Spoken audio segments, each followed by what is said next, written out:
हमारा पुश्तैनी धंधा है, फौजी है। सुरक्षा करना हमें आता है, सिर कटवाना आता है, सिर गिनाना नहीं आता है। ये भी शहीद होते आए, आज भी शहीद हो, और आने वाले समय भी अगर ज़रूरत पड़ेगी तो शहीद होंगे। जिंदनी को और महिलाओं को पता नहीं लगे, इसलिए हम काफ़ी कोशिश की कि आज तब तक मौसम साफ़ हो जाए तो 2 महीने की छुट्टी आऊँगा, मकान बनाने का काम करना है। वो मेरे पिताजी के अंतिम शब्द थे और मैंने कहा पापा जी मैं कुछ करूँगा। बिजनी से मिसेज से बात की, 11 बजे बात की, अब मैं ड्यूटी पर जा रहा हूँ, सुबह 6 बजे मेरी ड्यूटी ऑफ होगी। सूचना तो 27 को मिली। 27 को क्या हमारे प्रसादी थी कृष्ण मंदिर, हम तो वहाँ व्यस्त थे। फ़ोन आए जिला सैनिक बोर्ड से, तो फ़ोन सुना भी नहीं। मेरे से छोटा भूर सिंह, उसको फिर वो घर आ रहा था, रास्ते में उसको फ़ोन आ गया लगभग 11 बजे। ये इस प्रकार की किसने फ़ोन किया, क्या बताया? जिला सैनिक बोर्ड पाड़ने से, ये आपके परिवार से नखत सिंह है, और वो इस प्रकार से बुरी खबर है। तो फिर अंतिम बार कब यहाँ गांव में आए थे, किस तरह से छुट्टी मिली थी, कितने दिन रुके थे? अंतिम बार 29 अप्रैल को आया था, आज 29 अगस्त ही है। 28 अप्रैल को मेरे पिताजी ऑफ हुए थे। वो रिटायर्ड फौजी थे, 3 युद्ध लड़े उन्होंने, 62, 65 और 71। और उससे पहले वो मार्च में आया छुट्टी, तब उसने अपने मकान की नींव भरवा के गया था। तब पिताजी से, वो 90 साल के थे, बातचीत की तो बेटा कैसे है, तो ठीक हूँ। अभी कहाँ है, तो अरुणाचल प्रदेश हूँ। तो बेटा नाम कमाना है। वो मेरे पिताजी के अंतिम शब्द थे और मैंने कहा पापा जी मैं कुछ करूँगा। और फिर वो 28 को ऑफ हो गए, 29 को वो यहाँ पहुँचा छुट्टी लेके।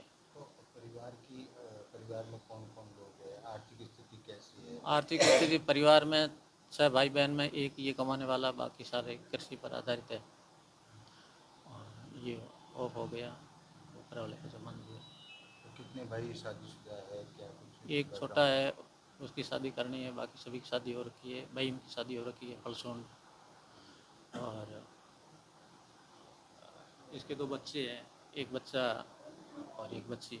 बच्चे का नाम सूर्य प्रताप है, बच्ची का नाम वर्षा भाटी है।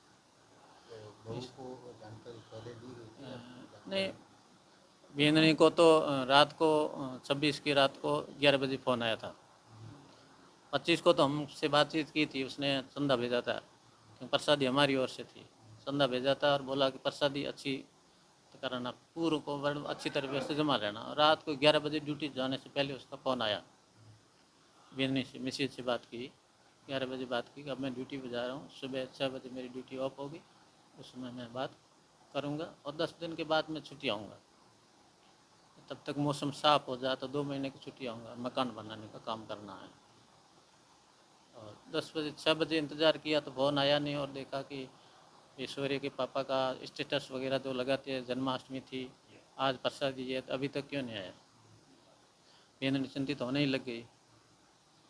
फिर फ़ोन भी लगाया, फ़ोन लगा नहीं, और घंटी भी गई तो उठाया ही नहीं, क्योंकि घटना तो 5 बजे हो गई थी। फिर हम लोग तो सारे परिवार के वहाँ थे, पूरा मोहल्ला उधर था, व्यस्त थे। तो 11 बजे मेरे भाई को आया तो उसने फ़ोन किया कि घर पे आ जाओ, कोई काम है। आए तो फिर उसकी जिंदनी को और महिलाओं को पता नहीं लगे, इसलिए हम काफ़ी कोशिश की कि आज 3 दिन, उन्होंने कहा कि 3 दिन लगेंगे बॉडी आने में। और फिर भी ये बात छिपी थोड़ी रहती है। तो स्वभाव कैसा था, और आपसे तो जब मिलते थे किस तरह की बात करते थे? कोई सभी उनकी से बात? मिलनसार था, बड़ा जोश था, जज्बा था, जुनून था, हर दिन यही बात करता था। क्योंकि हमारा परिवार सारा फौज से लिंक है। खुद फौजी, इसके बड़े पापा जी फौजी, 3 युद्ध लड़े हैं। इसके दादे ससुर जी फौजी, इसके नौने ससुर जी फौजी, जो मेजर शहीद मेजर शैतान सिंह परिवार से लिंक रखते हैं। इसके साडू फौजी, ये सारे जब हम बैठते थे तो ये फौज की बातें होती थी कि इस प्रकार से स्थिति है, अपन को सब कुछ है, अपना सिर केवल देश के लिए है, हम सिर देश के लिए रखते हैं, और यही आज भी हम सभी में जज्बा है। तो जन्माष्टमी का मौका था, इस तरह से ऐसी दुखद खबर आई, तो कितना दुख हुआ और गांव में किस तरह से माहौल हो गया? पर दुख की तो कोई सीमा नहीं है, लेकिन गर्व की भी कोई सीमा नहीं है। घमंड गर्व हमें नहीं, केवल पूरे गांव को है, पूरे देश को है। जब वहाँ बात चली थी, बात जब वो प्रसादी वितरण हो रही थी, बात चली, बहुत सारे 12 गाँव के लोग वहीं थे। यही बात चली कि हमारा सपूत देश के लिए शहीद हो गया। पहले भी शहीद होते आए, आज भी शहीद हो, और आने वाले समय भी अगर जरूरत पड़ेगी तो शहीद होंगे। देश के लिए सिर है। तो बाड़मेर जैसलमेर का जो इलाका है, यहाँ अमूमन तौर पर जो युवा है वो फौज में जाना पसंद करते हैं। अपने इलाके की क्या, इधर की क्या हाल है बच्चों की? फौज ही पहले प्रायोरिटी है। हमारे बच्चे 11वीं में 10वीं में आते ही यही सोचते हैं कि हमें तो फौज में जाना। मैं खुद एक शिक्षक हूँ, और मेरे से जो बंदे निकलते हैं वो सबसे पहले व्हाट्सएप हमें बेसिक जो PTA मार्च पास्ट की, हम 15 अगस्त 26 जनवरी करवाते हैं, इसमें हमें बेसिक करवा दो, आगे जाके हम फौज में सब कुछ कर लेंगे। आगे की परिस्थितियाँ जैसी वो आज की जो भर्ती प्रक्रिया, उसमें हम हमारे बच्चे सक्सेस हो या नहीं हो वो अलग बात है, लेकिन देश की अगर ज़रूरत पड़े तो आज भी मेरे कहने पर 2100 इस क्षेत्र के बंदे आपके लिए तैयार रहेंगे सीमा पर जाने के लिए।